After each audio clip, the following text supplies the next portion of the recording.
Oh, great. It's an iPhone user. I'm so sick of comparing Androids to iPhones. Do we really have to make this type of video again? Let's just make this quick. This is the Pixel 3. It's new, it has a better camera, runs pure Android, and it's cheaper than the iPhone. Video over. Whoa, easy there, bud. Do you honestly think the Pixel 3 is better? I mean, come on. The iPhone XS is super fast, secure, and offers the best smartphone experience. Plus, you can rely on it.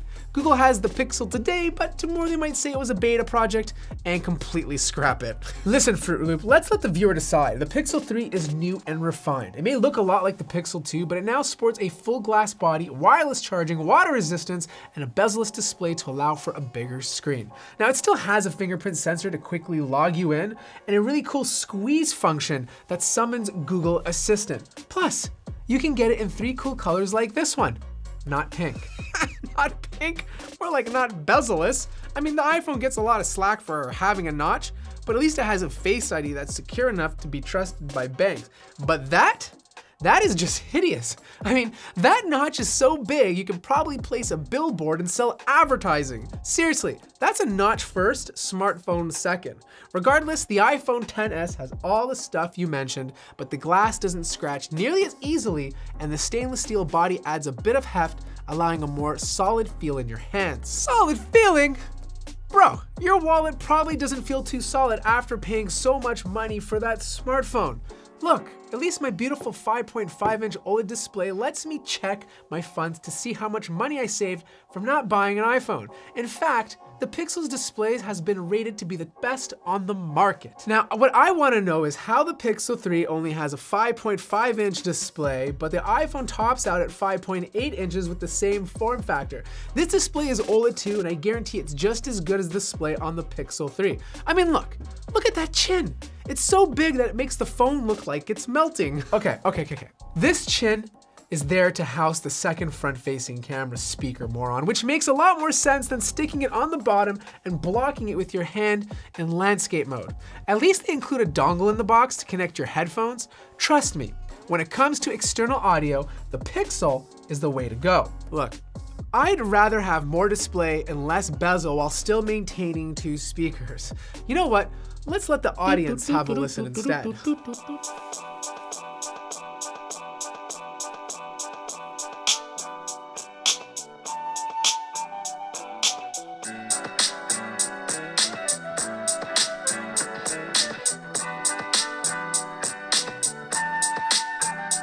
Now, when it comes to the camera, the Pixel 3 has the iPhone beat, even with its one single lens. It takes more natural daytime photos, portrait mode looks better, and selfies look more realistic, and even though there's no second lens, Google's software-based digital zoom rivals the iPhone's telephoto lens. It's really insane what Google has done by using software.